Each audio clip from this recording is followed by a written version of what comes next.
A recent survey from DigiCapital says the first 2 months of this year alone have seen $1.1 billion in augmented and virtual reality investments. Our next guest has created VR content with partners like Condé Nast, Paul McCartney, Qantas, and more. So what can we expect for this space going forward? Joining us here at Post 9 is Jens Christensen, the CEO and founder of Jaunt VR. And Jens, it's great to see you again. Yeah, thank you for having me. So we talk about where the tipping point is for virtual reality. It's clear there's a lot of money going there. It's clear all the big companies are working on it. When is tipping point? I think this year could be the tipping point.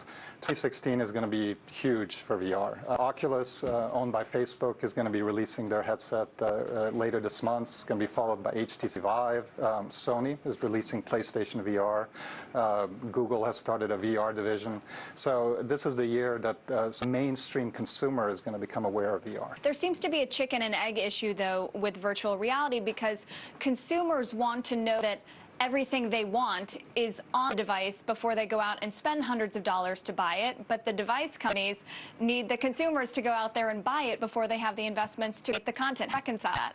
Yeah, that's a great point. The device without content is terribly used. So we're busy essentially filling that hole at Jaunt. We're working hard with our partners to make sure that when people get their first device, there's a lot of what we call cinematic VR content there. So there's definitely going to be gaming content for VR, but there's a different type of content, which is cinematic or video VR content, and that's what we're working with partners like Disney to provide.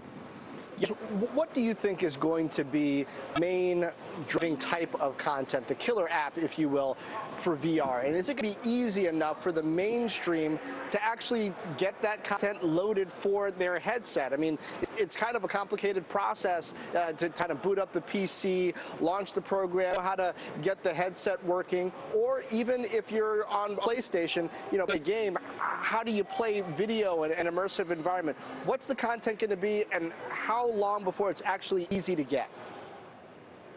Right. So there are really several different types of content. So you mentioned gaming content. That's going to be awesome in VR. And those are going to be used by things like the Sony PlayStation VR, like the Oculus Rift, and so on. And these are headsets that are tethered to a big PC, like you mentioned, with a big GPU and CPU. Then you have also video content, media content, what we call cinematic VR.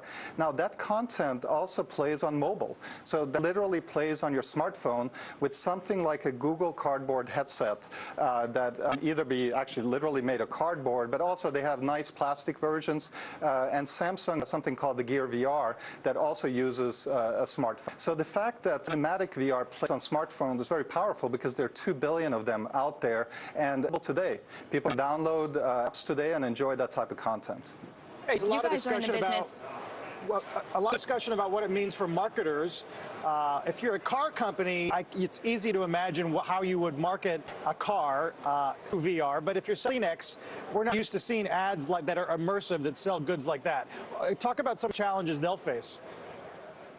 Right, so that's actually a challenge in general for content creation, because VR is really a new medium. A 16:9 screen that you're looking at, once you put on the headset, you're immersed in a completely new environment, and you need to figure out how to communicate with a viewer, an audience that may in fact be looking in any direction of 360 degrees. And so the marketers, as well as the filmmakers, sports leagues, etc., need to figure out the best way of sort of drawing people's attention to where they want them to look. So it's generally a challenge. You guys are in the business of creating original content for people to watch. You partner with Condé Nast, the National Hockey League, and North Face, just to name a few. Is there a master class for people to learn how to make the type of content that you want to sell and you want to put out there? Because this is all so new to people. Yeah, so I wouldn't say it's necessarily a master class, but we have a studio in Los Angeles that we've set up. We call it kind of a genius bar for VR.